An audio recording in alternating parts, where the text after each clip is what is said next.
Okay, everybody, it looks like we are live. So hopefully this is going to be showing to you, and it would be great if you guys could let me know if you could hear me or not.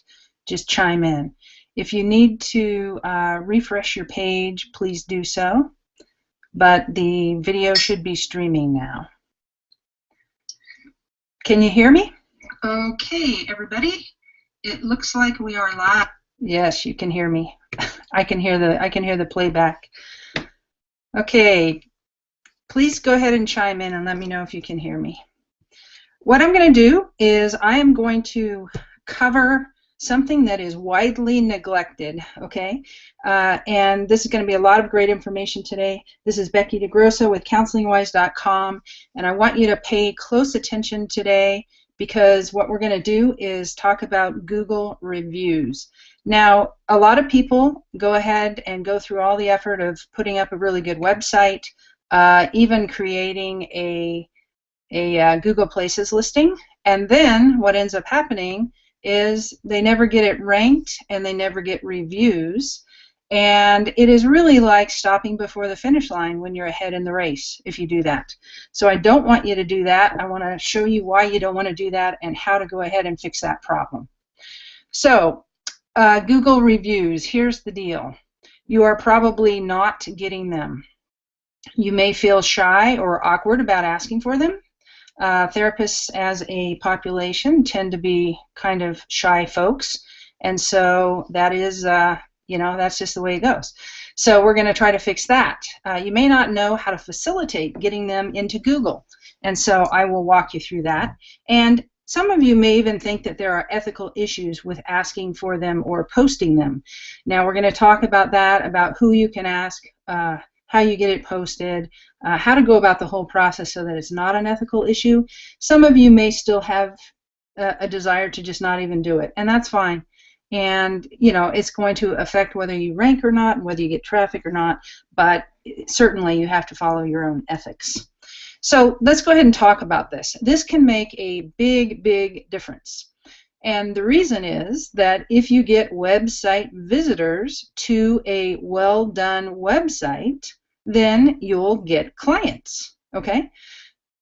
No two bones about it. I mean, that's the way it goes. So this is really worth the effort, really worth it. Now, there are going to be, I'm going to go ahead and say this now, because pretty soon when I get into the meat of this presentation, you are going to see a lot of different links that I'm going to be sharing with you. I'm going to be sharing a lot of resources, okay?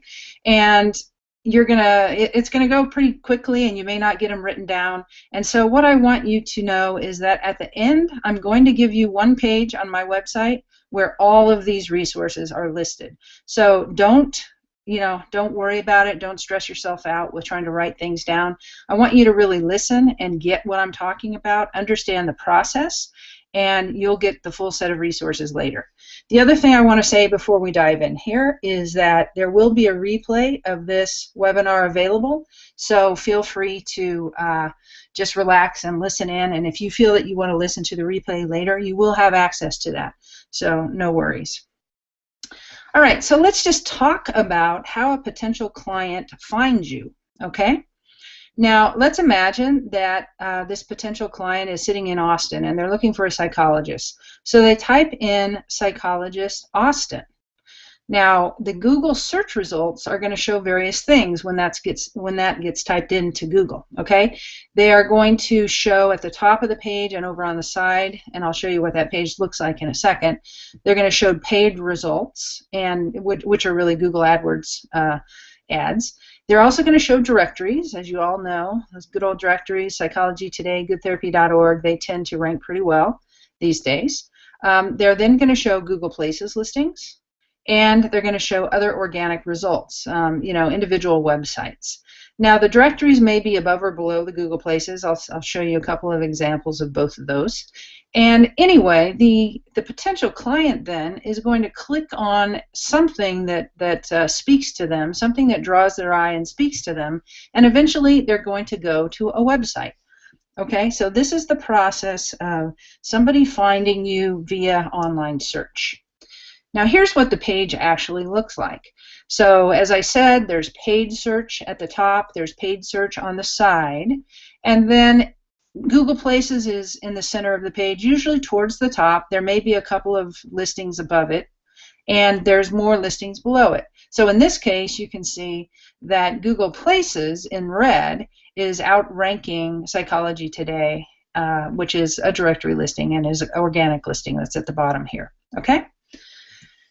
So if we blow that up a little bit further and we look at what that Google Places area looks like, here it is. And I want to ask you a question. What stands out on the page? What is your eye drawn to on this page? So I'm thinking you're going to say the stars, because they're a different color, they're bright, and they're different, right? And so that is what happens. The eye gets drawn to the stars, okay? Now, here's another page where the stars are further down. They still attract the eye, okay? Even if they're further down, they still attract the eye. These stars are there because these therapists have a number of Google reviews, all right? If we look on the previous page, you're going to see that that therapist has 9 Google reviews. There's a number of others that have 1 Google review, and they don't have stars, okay? So this is really important to note. The more reviews you have, the better chance you're going to have stars showing. You're going to stand out more on the page. Now, if you look at this page, there are some therapists. Well, well, I can't even pronounce this name. Nail Gyogahin or something has 2 reviews, no stars, but then Jane Rubin below has a lot. Okay, so this is a big benefit of having reviews. You're going to stand out on the page. Now, you may wonder, yeah, but do reviews really matter? It seems so product-oriented, whatever. So let's just look at this. So there was a study last year among online shoppers surveyed. Online ratings and reviews were cited as the most influential source of information when making an online or in-store purchase. And if you look at this graphic over on the right, what you're going to see is there's a lot of factors that influence whether or not somebody, quote-unquote, buys something. And the online ratings and reviews were the highest. Now, Google search, you know, having a picture of a product in there, that made a difference. Email promotion made a difference. A paper catalog made a difference. And then there's all these other things, Pinterest, Twitter, mobile advertising, Facebook.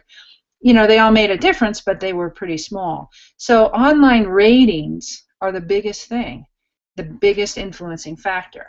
So just note that. Now, trust factor of reviews. You may think, well, yeah, that's nice. It's kind of old hat, though. Well, Nielsen reported that 70% of consumers say they trust online reviews. That's quite a few, right? 70%. So most things in our world, as it's becoming more cynical and, you know, whatever, negative and spammed and all that good stuff, the trust factor for most things is going down. But with online reviews, it's increased 15% since 2009. So that's really, really amazing if you think about it. Now, here's the other thing. Reviews change minds. This is a big, big deal, and this is going to affect you. 2013 study, very recent, found that as a result of consumer reviews, 65% of shoppers picked a brand they weren't already considering. So just think about that. Let's imagine that somebody tells a potential client about a therapist in town, in your town. Hey, you should check out so-and-so. They were really good. So let's say they go online and they start searching about finding a therapist, and they see a therapist there with a bunch of stars next to their name. Do you think they're going to check out that therapist? Okay, it could not. It could be not the therapist they were referred to, but it's going to catch their eye, and they're going to check out that therapist. Now, if they go to that therapist's website, and that therapist has great things to say, and they are just really tuned into the issue that the person is dealing with, it's going to change their view. And they wouldn't even have gone to the site had it not been for reviews. So just remember this, reviews pack a big punch, and they can actually defer traffic to you away from your competitors in your market. Now, the other thing is reviews get you ranked higher. Now, those other 2 rankings I saw, obviously, I showed you, were obviously on page 1. But this is huge.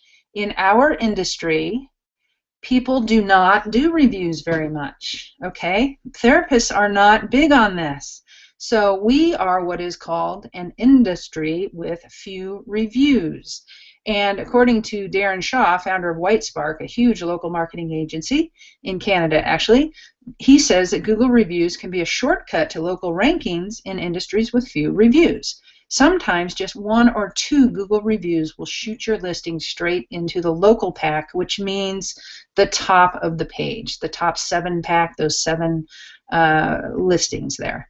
So this is really good news for us. Now, if we were in a different industry, okay, I'm going to show you the, windshield repair industry. Look at how many people have a lot of reviews there. Okay, so there's 4 stars, 4 listings out of 7 that have stars on the page, and it all kind of blends in. It doesn't stand out. But in our industry, it's a big deal. It does stand out. Now, what happens here with reviews, okay, and with rankings? So these are some of my clients. I'm just going to show you a couple of clients. These are their rankings, and if you look under rank, and it has this little teardrop thing, that shows that it's a Google Places listing that is ranking, okay? So these are some clients in Kirkland. They're saying, we are very happy with the results we're getting now. Okay, so this matters. This is really going to impact your practice if you get up there in Google Places. Here's another client in Mountain View, and this is right in the backyard of Google, right? Ranking for a number of terms on page 1 in Google Places. I could hardly breathe by the end of last week because of all the work.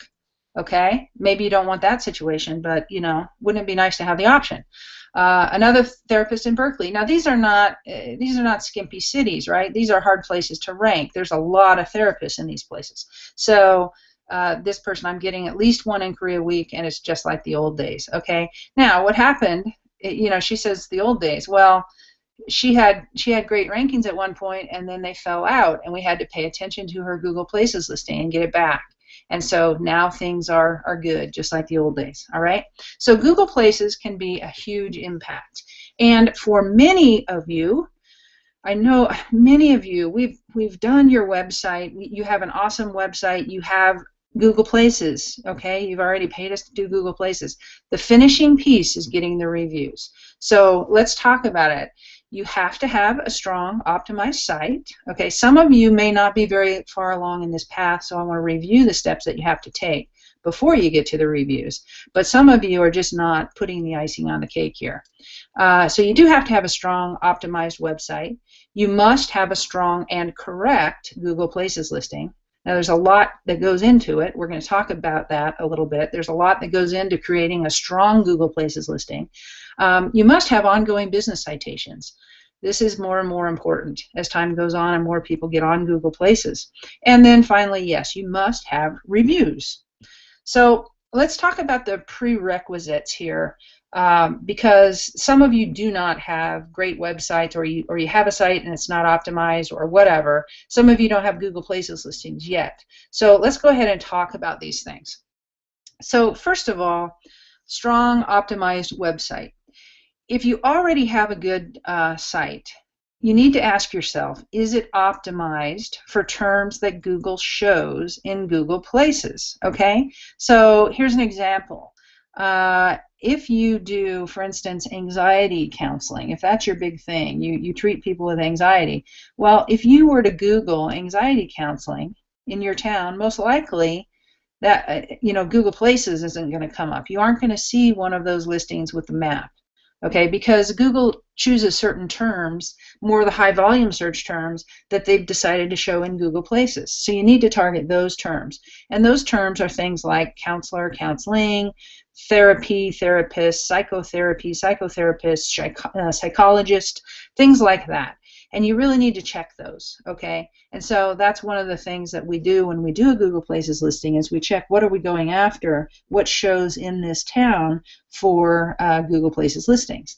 Now, if you already have a strong site and you just need your homepage optimized to match the terms you're pursuing with Google Places, then you can have us just do homepage optimization for you. And again, this is one of those links that I'm referring to. I'm going to give you tons of resources in this presentation This is one of the links I'm referring to, and you don't need to write all these things down because I'm going to send you to a page at the end that has everything that you need on it. All right, if you don't have a strong website and you don't want to create one yourself, then we can help you with that. Our Smart Therapy Websites program has been wildly popular, and so we can help you with that. Now, if you don't know whether you have a strong one or not, let's say you have a site but you're not sure how strong it is, then what you can do is you can go to our Getting Started section of our website. And that will give you, there's an area there that says 3 videos you can't afford to miss or something like that. And that will walk you through what a strong website is so you could determine whether or not you have one. Okay, now the next thing is once you have that solid foundation of a strong website in place, you need a strong Google Places listing. Now the best source, and this is probably going to make your head spin, the best source, if you're really into digging into all this stuff and understanding it, is the Local Search Ranking Factors Report. It's put out every year by David Mim. It is something where they bring in all the experts in local search throughout the nation, and they basically rank what is most important this year in terms of ranking. Okay, so there's a link for that. You can dig into that if you can understand it. We spend a lot of time studying that to get our processes down every year and tweak our processes so that we're following the latest and greatest when we're doing Google Places work.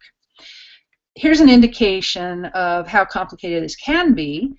There are foundational ranking factors, and they have to do with things like choosing the proper category, you know, having consistent structured citations, making sure that those are coming from some quality and authority type sites, making sure that you have, NAP stands for name, address, phone. So making sure that you have NAP matching in your Places page, matching the NAP data on your home page. On and on and on. There's a whole bunch of stuff here, and this is only the first 13, okay? And so this is, it does get a little complicated. There's some things that you can't change, you know, such as if your office is there, do you have the physical address in the city of search? You know, you live where you live, and so you can't change that. Proximity to the center of the city seems to matter, which is really interesting as to whether you're going to rank or not. So there are all sorts of things that we can't control, but that's why it's so important that we actually really control the things that we can. And this is just a preliminary list of some of the things you need to worry about. Now, there's also negative ranking factors, okay? So if they, for instance, let's say you work out of a home office, but you're listing the Federal Express or UPS store as your business location, they can pretty much detect that these days. And they know all the places that are UPS stores anymore, okay? So don't use that. If you have keyword stuffing, if you have mismatched name, address, phone, if you have the incorrect business category, yada yada, all these different things, okay? And so if you have any of this going on, you definitely want to clean it up. These are definitely negative ranking factors, and they will hurt you. Another one, which is perhaps not on here, is duplicate listings. And Google helps us out with this. Oh, I guess it is. Number 5, presence of multiple Places pages with same similar business title and address. So sometimes they crawl things online and create new pages for you, and you need to clean those up. They're getting data somewhere, maybe from an old phone number that you used to have, an old business name you used to have, an old address you used to have, and they are then going to create a Google Places listing, and it's going to be a duplicate, and you're going to get dinged for that.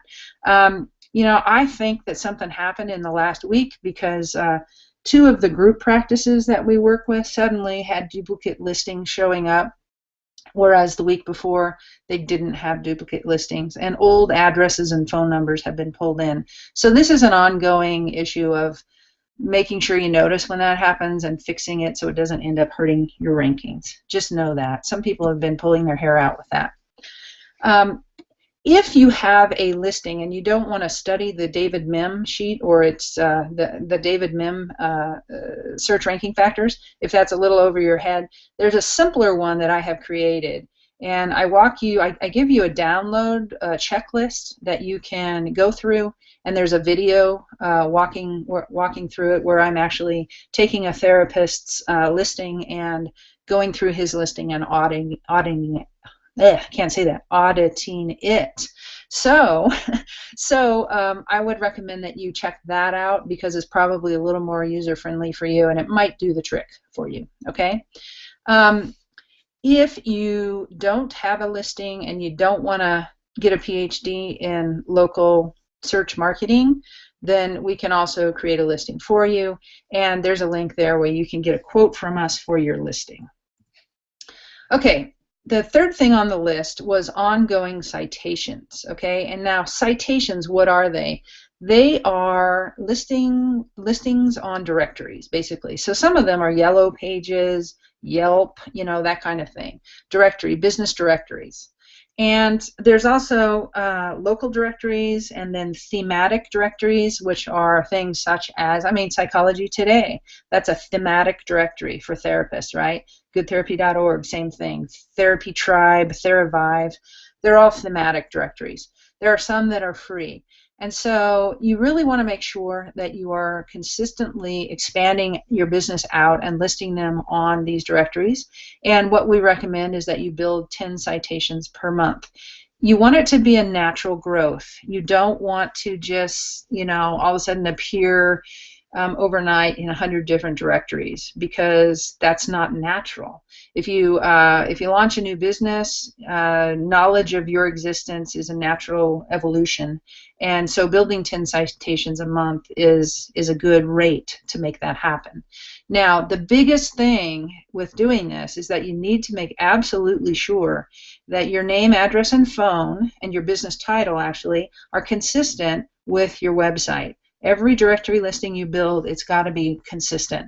If it's not, then later on, Google is going to crawl those directories, and they're going to create another Google listing for you, because they're going to say, hey, here's someone who looks similar, but on this one, on this directory over here, they have a different phone number. And so they're going to create another listing for you, and then you're going to have to clean that up. So it's going to be like herding cats if you are not totally consistent, and it's going to end up hurting your rankings. So this is the big part of the citations. We do have a citation service. We research citation sites and build them each month. It's a tedious process, but at our citations page, you could check that out if you're interested, if you don't want to do it yourself. All right, so those are all the prerequisites for getting to this point of ongoing reviews. Okay, so now let's dig into this whole topic of getting these reviews. Again, remember, if you can get stars on your listing, you're not only going to rank better, but you're also going to stand out. So who do you ask for reviews? How do you ask them? How do you make sure they do it correctly so that it ends up on your Google page? And how many do you need? How fast should you get them, etc.? So first of all, who do you ask? Well, this is an excerpt from the ACA Ethics Guidelines regarding testimonials, and reviews fall in the category of testimonials. So counselors who use testimonials do not solicit them from current nor former clients, nor any other persons who may be vulnerable to undue influence. Okay? So you don't go after your clients. You don't ask them. So who can you ask? Well, you ask other professionals, and preferably other ones in your city. Okay, the source of the review matters as well. So you want to ask people who refer clients to you today or have in the past, perhaps other professionals in a supervision group with you, people who you co-facilitate groups with or have co-facilitated groups with, that type of thing. These don't have to be all therapists. Let's say that you work in, for some reason we have a number of sex therapists who have us help them market, and they get a lot of referrals from gynecologists and urologists and people like that. So they can get referrals, they can get reviews from these folks, and that's really great, right? A review from an MD, that's awesome. That's really something that's going to increase your credibility. So those are the types of folks that you want to really approach for reviews. And so how do you ask them? Well, you don't want to say, oh, please, please, please give me this review, right? You don't want to appear to be desperate. What you want is you want to say, hey, I'm working on growing my practice, and I'm wondering if you'd be willing to help me. What I need will take about 10 minutes of your time. Happy to return the favor at any time. Most likely they're going to say yes, unless they think you're, not a very good therapist, at which point they aren't going to write you a good review anyway. So that's the first thing. You want to approach them this way. And then there's actually this great tool that you can use if you go to Whitespark.ca, review-handout generator. So again, I'm going to have this resource on the resource page, so don't worry about writing it down now. But if you go to this link, there's a place where you can put your business name in, your city and state, your phone, and your website. And then you say generate, and what it does is it generates this PDF for you. And I did one for Counseling Wise, okay? So it says, please write a Google review for Counseling Wise. Takes about 3 minutes.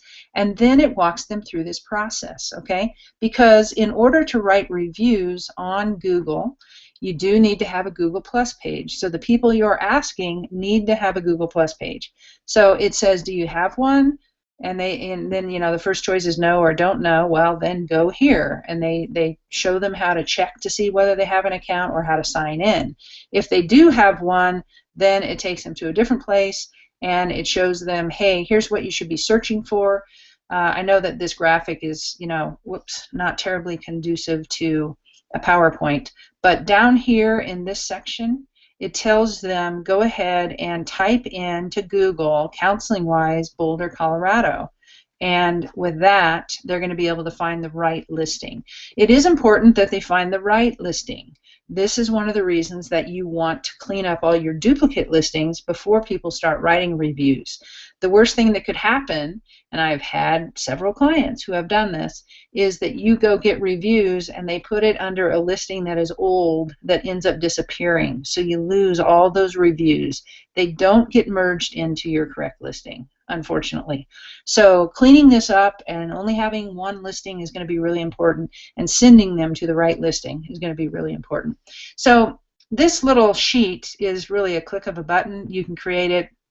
You can call these folks or email them, say, hey, would you help me? Here's instructions for doing it.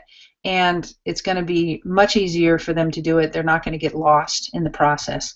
Your reviews are going to get to the right place, okay? So let's talk about how many you need. If you can get 1 to 2 reviews each month, that's really all you need, okay? And at about 7 to 9 reviews, you're going to have stars showing on your listing. So not only are you going to rank better, but it's going to make it stand out, okay? So that's what you need to do. Now, there's a couple of things related to reviews that I want you to watch for. One of them is that I want you to watch for not putting Google reviews on your website or any other sites for that matter. You may get one, let's say an MD writes you a review or a referring psychologist or something like that, and you go, wow, this is great, I want to use this on my website. Don't do it, because Google will then remove it. They don't want to have these reviews out on different locations. They will remove it from your Google reviews.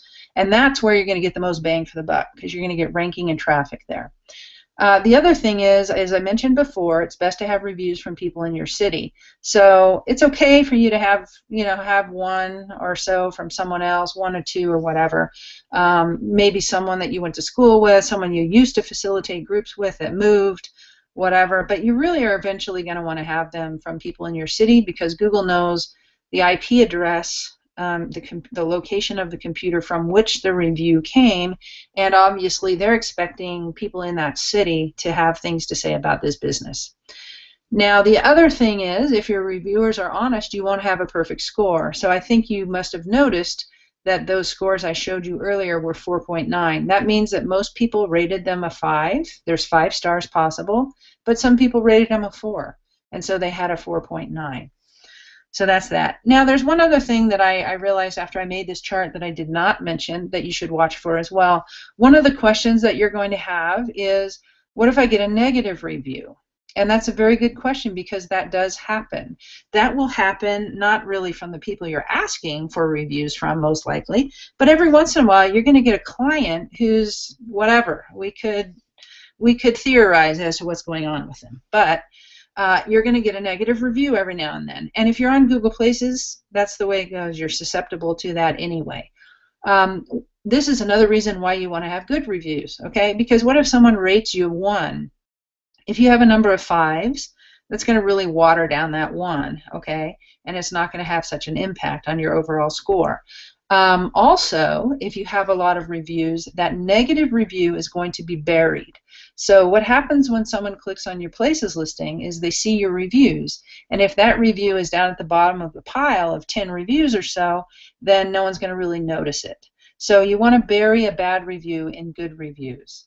I talked to owner of a group practice that we work with yesterday, and she got a bad review because she said that the client wrote a bad review saying she was anxious and she made us anxious. She's a couples therapist. And she said, wow, so now I feel really anxious. You know, I didn't think I was an anxious person, but now people are coming in and I feel kind of anxious because I don't know how I'm coming across. So, you know, it happens to everybody. Everyone's not going to love you. And as we know, in this business, some people are going to blame you for not curing them and making their life perfect, or curing their marriage, right? The marriage fell apart even despite your best efforts. So you are going to get negative reviews. It's not the end of the world. Bury them in positive reviews and move on. Okay, so this is the big, we're at the end of the big teaching part of this. The takeaways are that you need a strong website. It's foundational. It doesn't matter if you rank highly and have a bunch of good reviews. If people go to your site and they go, ugh, okay, that's not going to work. So you want to have a strong website, not only for ranking factors and how it fits with Google Places, but also a strong marketing website that will actually really take somebody on their journey and say, I get you. Here you go. I'm your person. Okay, come see me. And there's tons of information on my website and in webinars about a good, strong website. So hopefully you can tune into that. Your places listing must be done meticulously. No duplicates. There must be name, address, phone matching. Everything must be done really well. There's a lot to it. Okay, we do 5 optimized photos, images, 5 videos.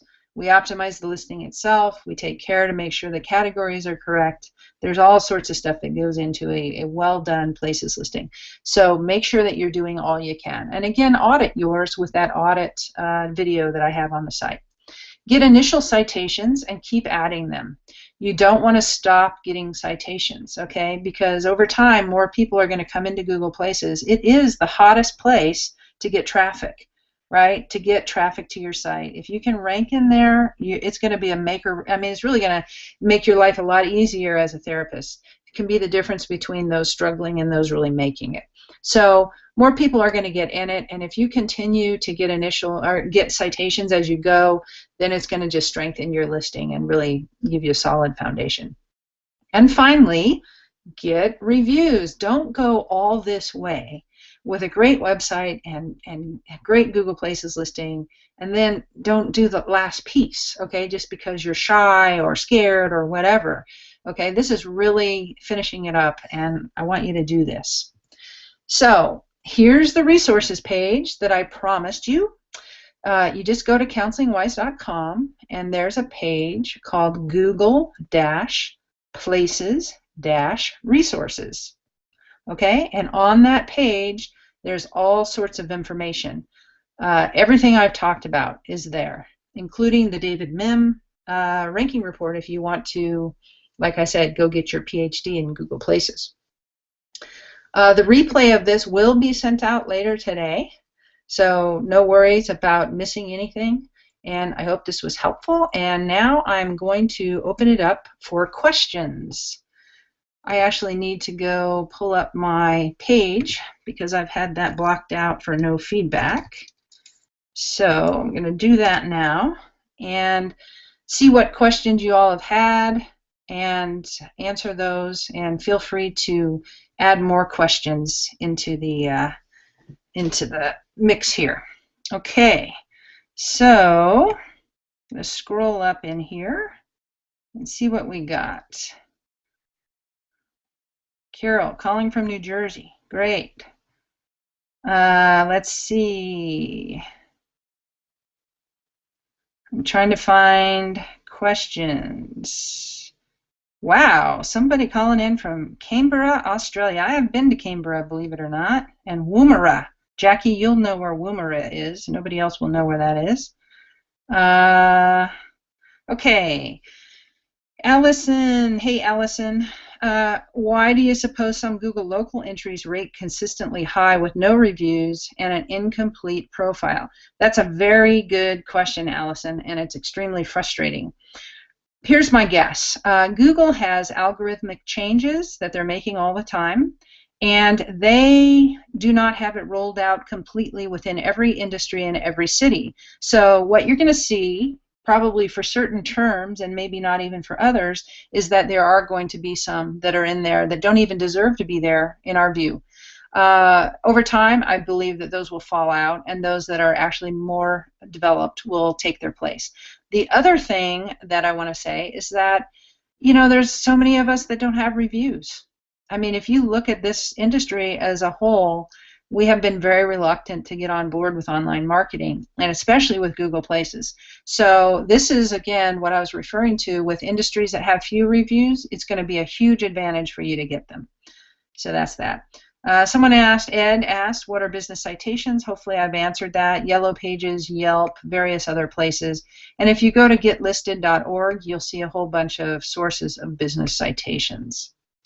Consistent NAP. Would you suggest using your name or business name? And what if your address you use Av instead of Avenue isn't going to be a problem? Okay, very good question. First of all, whatever you end up using in the title field of your Google Places listing is the name field that you need to be using, okay? So it could be your name, it could be your business name. Google actually wants you to only use a real business name. So if you are really, you know, we are really, for instance, we are Page One Pros LLC instead of Counseling Wise, believe it or not. We're under that umbrella. So we should really be using Page One Pros LLC as our business name. You may not have a business name. You may be, you know, Mary Smith, PhD, in which case that would be the best one to use.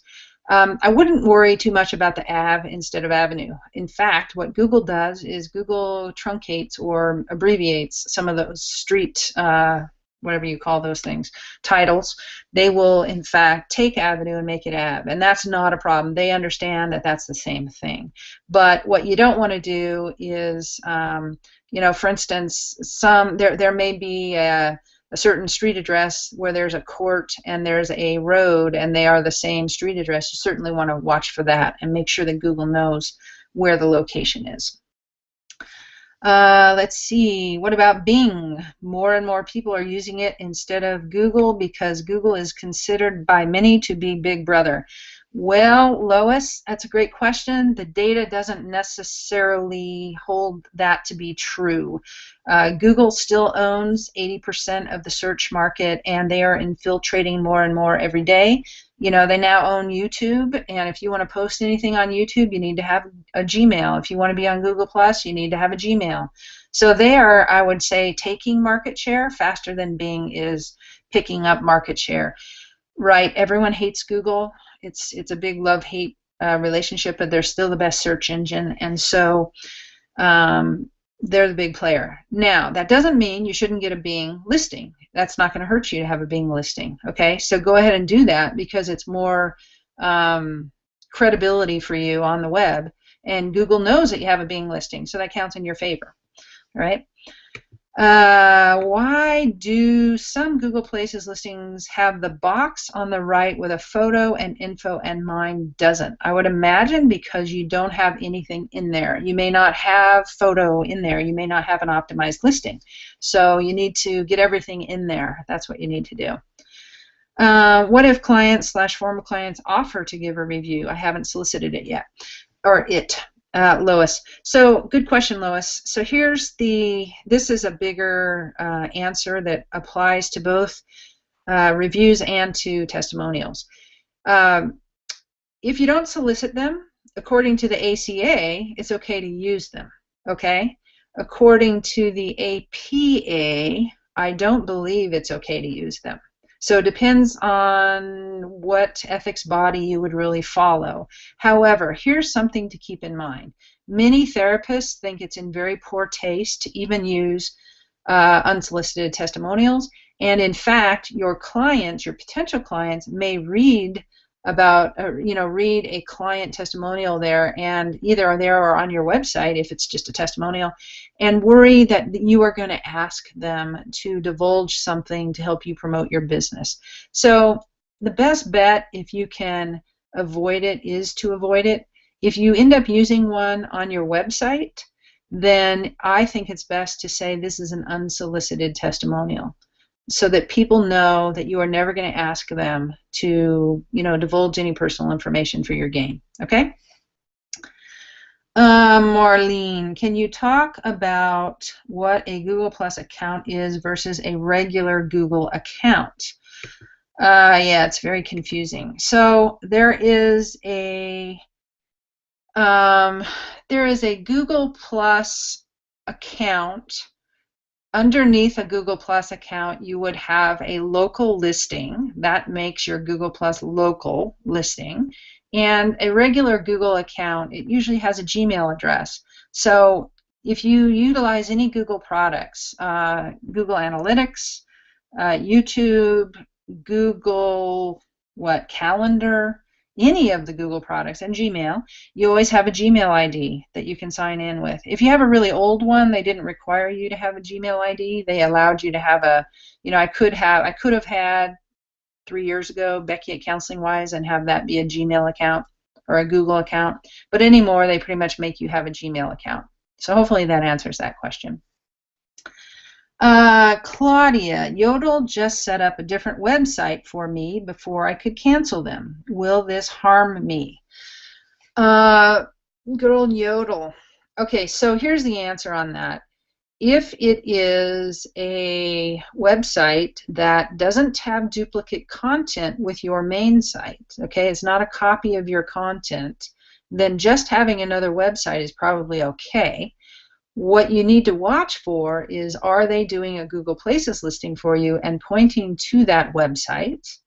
If they are, even when you leave them, and you probably will leave them because they have such a bad reputation, then you are okay as long as you have control over your Google Places listing, because you can always change your Google Places listing to point to your original website. So I hope that helps, Claudia. I hope that helps answer that question. Okay, so I believe that I have answered all the questions in the chat. If anyone else has any questions, feel free to ask away and I will answer them. We still have some time. What do you really mean by optimizing a page? Okay, very good question. So the page that is, when we're talking about Google Places, the page that is the most important is the home page, because Google Places only ranks home pages. They don't rank internal pages to your site. So your home page needs to be, quote unquote, optimized for terms that Google actually ranks in Google Places. And those would be those terms such as counseling, therapist, psychologist, psychotherapist, whatever. And when you optimize a page, what you do is the very basic stuff is that there are things called meta titles and meta descriptions that sit in the back end of your website. You need to make sure that those have the terms that you're trying to rank in them. Okay? So that's that. And the other thing I would say on that is, if you go to Counseling Wise and you type in SEO for therapists or something like that in our search box, just SEO, there is a blog post out there walking you through simple SEO stuff, and that's what you need to use.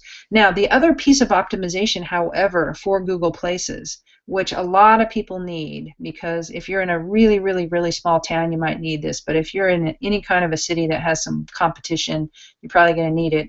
There's some specific things that we do on a website to make you more likely to rank your Google Places listing, and it's stuff that we do on the website. It includes something called an H-card, geo modifiers, etc. So that is what is meant by optimizing. Do you have guidelines for writing a review for a peer therapist? I do not, but let's talk about that. So what you want to do is you want to be truthful. That's the first piece. You want to be truthful. And so if let's say I referred to another therapist and I know that they did a great job with somebody. And so what I'm going to do is I'm going to say something like, I am very careful about who I refer counseling clients to. So and so is one of my most trusted go-to therapists. Something like that. Okay. Now, the beauty about that is it has counseling in it, it has therapists in it, it's truthful, and it's not guaranteeing that I know that they're going to be perfect with everybody. It's just my experience of trusting them and knowing they've done a good job. All right.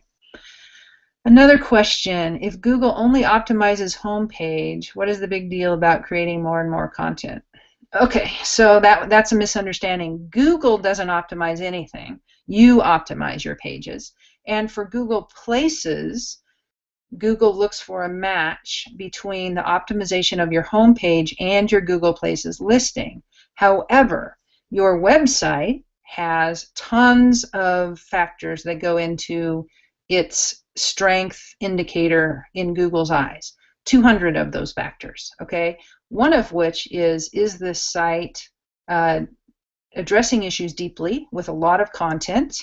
So each page, how much content is on there? Is it a few sentences, or is it a 600 to 1,000 word article where they're really getting into the meat of this?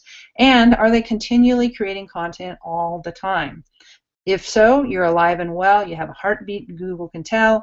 If not, then you don't have an overall good strength indicator for your site. So it is still always good to create a lot of content, keep going with it, because your strength of your site, that number is going to go up and up and up. But what I'm talking about is when you're looking at the match between Google Places, they're really looking at your home page to make sure that the terms you're optimizing your home page for match your Google Places listing. I have a GoDaddy account for my website. Am I confusing that with what you say about having a Google account, and what is the difference? Yes. GoDaddy, first of all, is a registrar, so you buy domain names from GoDaddy. That's the biggest business they're in, is a domain registration business. However, they also have hosting, and they have their website tonight program where you can build a template site through them, which most people who do it, they're on there for a little while and then they get off onto something more professional. So yeah, it is not a Google, it has nothing to do with a Google account, Shelley. Kirsten, hi, great information. I have a question. 2-year-old next to your desk. I have 3 pages on Google that I see, 2 local pages and 1 business page. Which one should I focus on? I have 2 local because we are a group practice, and 2 offices. Should I delete 2 of these? Is it diluting my effort to have all these pages? Should I have a local page or a business page? Okay, so typically you're going to have a sign-in with business pages attached to your account, and those business pages should be what you're using for your local listings. So when you say I have 2 local because we're a group practice with 2 offices, that sounds totally right.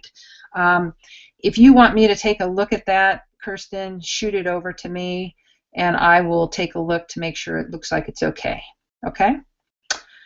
So Google doesn't index content other than the home page, but crawls other pages for life, but does not know. Google indexes everything, but they are looking for a match between your home page and your Google Places listing. They index everything unless you tell them don't index a page. So everything is in their index.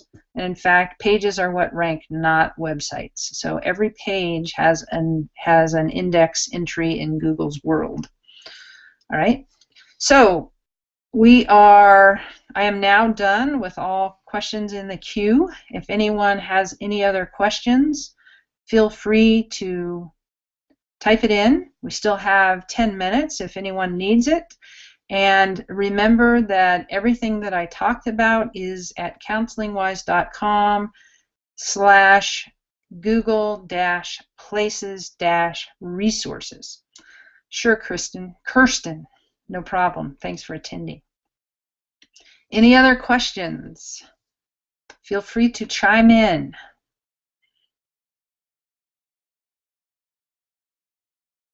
Megan or Jane, if you're out there, is there anything else that I haven't covered that you think I should? Go ahead and type it into the chat. So the indexing goes towards organic rankings. Indexing goes towards all sorts of stuff. How the number of indexed pages that you have affects the authority of your site overall, which will help you rank for every single page. It also is what Google looks at, the index on a specific page, to see if it should rank for any specific term. So, you know, this is these are SEO questions. SEO is a very complicated algorithm. None of us know what it really is. We're all guessing based on behavior, but indexing is a big part of what goes into the algorithm. Paul, sure, no problem. Thanks for attending. Marlene, what category in Google Places should you list under? Mental health, therapist, what? Good question. That is something that you need to check out when you are getting ready to do your Google Places listing. Start typing things in, and Google will suggest things. So, you know, if you're a couples counselor, chances are, well, I know that in certain cities they still rank couples counselor, and that would be more specific than just mental health or therapist, right? So what you want to do is you want to look as specifically as you can get, as Google allows. Okay, so they are going to give you options, and you want to choose the most specific one that you can, Marlene. Shelley, my question was not clear. When you say a Google account is required, what do you mean? I mean that you need to, Google will say, do you want to create an account? If you already have a Gmail account, you have an account. And then they're going to say, do you want to create a Places account? And you say yes, and you create one. So Places is what's necessary. Sure, Shelley, no problem. Hopefully that makes sense to you. There's also videos online that you can, you know, just go ahead and Google, how do I create a Google Places listing? And they'll walk you through it. Okay, tons of information on Google as to how to do it as well. Okay, I'm going to give it 20 more seconds here, and if no questions pop into the chat, then we're going to wrap this up. I want to thank everybody for coming, and feel free to go look at the resources on the site on that one page. And as I said before, the replay will be out to you this afternoon. All right? Okay, I'm going to wrap it. Thanks everybody for attending. Talk to you next time. Bye-bye.